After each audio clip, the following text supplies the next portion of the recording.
been a big couple of weeks of build-up, but we have finally arrived today at the official opening of free agency ahead of the NBL 24 season. All of the rumours, all of the speculation, it's all about to come to a head. Great to have you with us on the marketplace. Jack Heverin joined by ESPN's number one newsbreaker in Australian basketball, Olgun Uluc. Olgun, let's start with the news coming out of the Perth Wildcats and Luke Travers. Shock, dismay, horror. That's just some of the terms that Wildcats fans are using because the mullet is leaving the Red Army. Yeah, and this was somewhat surprising. I was told up until this point that the talks between Perth and Travers were really positive, and he's a guy who loves being home. So to an extent, there is a bit of surprise that he's chosen to leave Perth. But on the other hand, we saw with Travers this season, he had micro improvements throughout the season, but there was a level of stagnation, and I think there was a sense from him and his camp that he needed to grow and sort of get out of that shell, and a change of scenery was probably the best option for him. So that's a big option off the books for Perth, and Travers will be elsewhere. He's one of the big free agents that's going to come off the books sometime soon. Yeah, and that's the next part, is following what happens next. Just on his decision to leave Perth, there were some reports coming earlier this week that a re-signing was close. Did something change late, or was it a late decision? Just try and help us understand the chain of process here. No, I'm under the impression that the Wildcats have known for a few days now that this decision was coming.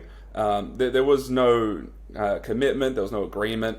There wasn't even an expectation that he would re-sign. It was just the Perth Wildcats were really positive and they were comfortable with where they were in the negotiations. But this was something that has been brewing over the season, I think, of Travers wanting potentially a bigger role somewhere, maybe a better opportunity to grow. It seemed like things sort of stagnated in Perth, and so a change of scenery was the best thing for him. So the question now begs, what happens next? I know there's been some discussion and some rumour that Melbourne United were certainly one team interested, but you would imagine that everyone will inquire now, won't they? Yeah, that's right. Melbourne is very much in the mix. That has to be noted, but Illawarra put forward a really strong offer.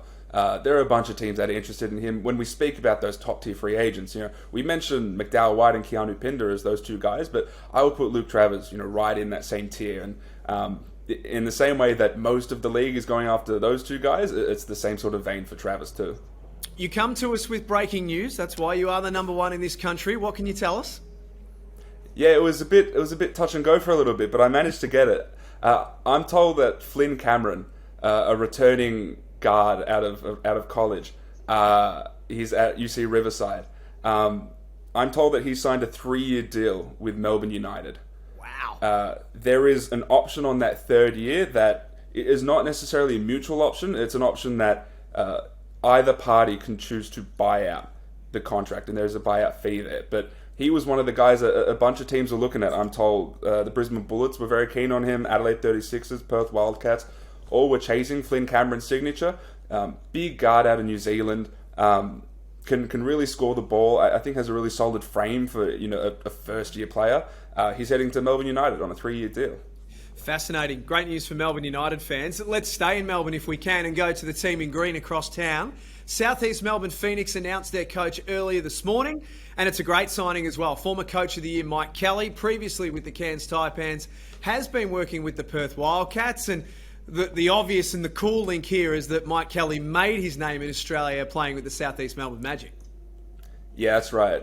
This was, I think, a really safe, but that doesn't necessarily mean a bad option. I think it's almost the obvious option for them. Is someone with history in that market, and a big thing that someone like Tommy Greer and that ownership group have to wrestle with is it has to be a quality head coach, and they wanted someone who'd had head coaching experience in the NBL, but it's also got to be someone who has a connection with the market, because the Southeast region is really unique, and so without that connection to it, you're going to struggle as the head coach of that team. And so Mike Kelly was the guy who was associate head coach in Perth before that, coach of the year with Cairns a few years ago, and so he's relatively proven as a head coach in the NBL, and they have a sense that he's going to bring a bigger defensive focus. Right, it was something that's sort of been missing the past few seasons, or ever since this franchise began, and he'll bring that, and that's the sort of thing that they needed to sort of revamp this franchise. So now that they've got their coach in place, they've got Mitch Creek under contract, Alan Williams under contract, Ruben Tarangi, and also Owen Foxwell. Does this mean that the Phoenix can now move forward in their pursuit of some other players? Yeah, the reason why this timeline was brought forward was because of that reason exactly. They needed to be able to chase free agents, and it's very tough to do that without a head coach. And so Mike Kelly being on board makes it really easy to do that. I'm told that the first name, or one of the bigger names that they will be chasing, is Bul Kuol. He is a name that a lot of teams are chasing right now, and so he is sort of right now priority number one for the Phoenix. Let's stay with Bul Kuol then in that case, because the Phoenix certainly aren't the only team looking at him right now. No, that's right. The Phoenix are going really hard at him. The Sydney Kings have a really strong eye on Bul Kuol too. The Illawarra Hawks put forward an offer today for Bul Kuol.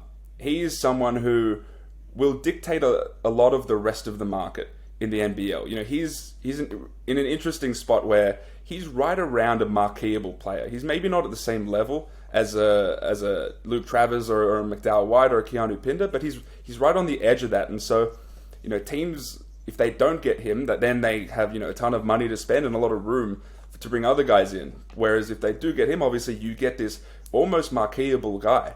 And so wherever he goes, other teams will have to change, you know, their tactics going forward. You know, most of the league is involved with Bul Kuol. I'm told the Taipans do want him back. Whether they can afford him is a different story. The New Zealand Breakers reached out to him today. I'm told the Perth Wildcats are of interest of him too. And so a lot of the league is looking at Bul Kuol as a guy who can maybe play that, you know, Dejan Vasiljevic role as far as, you know, your second best local on a team and potentially that key thing that can lift you to a championship. Just quickly on Cairns, and this is a question without notice for you. So Keanu Pinder very much up in the air, but putting up some great numbers in Spain. You have to think it's looking less and less likely that we do see him back. We've got Bul Kuol. DJ Hoag's name has been discussed a lot. Are the Taipans preparing for what's going to, at this stage, looks like it's going to be a pretty different roster next season? Yeah, the Taipans are a unique market because they effectively have to work in 2 or 3 year intervals, right? They were in a really unique spot this season where it was Bul Kuol in the last year of his contract. It was Keanu Pinder in the last year of his contract.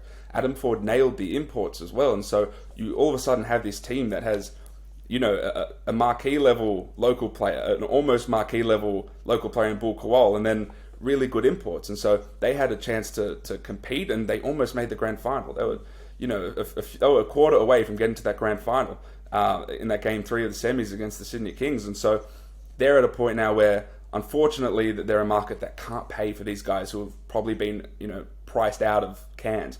And so look for them to chase younger players. They will look at the college market really closely, like they always do. But there's a sense that they're going to do that a little bit more intently and perhaps give opportunities to guys who may otherwise not get them elsewhere. Lastly, Tom Abercrombie is sitting on 399 games. Is he going around an NBL 24 to make it 400?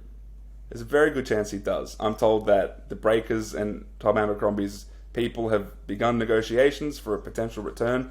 There's really no universe that he plays anywhere else but New Zealand, and so the talks of him potentially retiring, understandable given his age, given, you know, 399 games, but negotiations are underway, so it is more than likely that he'll be returning for, I'm not sure what year it is, but, you know, way down the line in his career. He will play at least one more season in New Zealand, probably.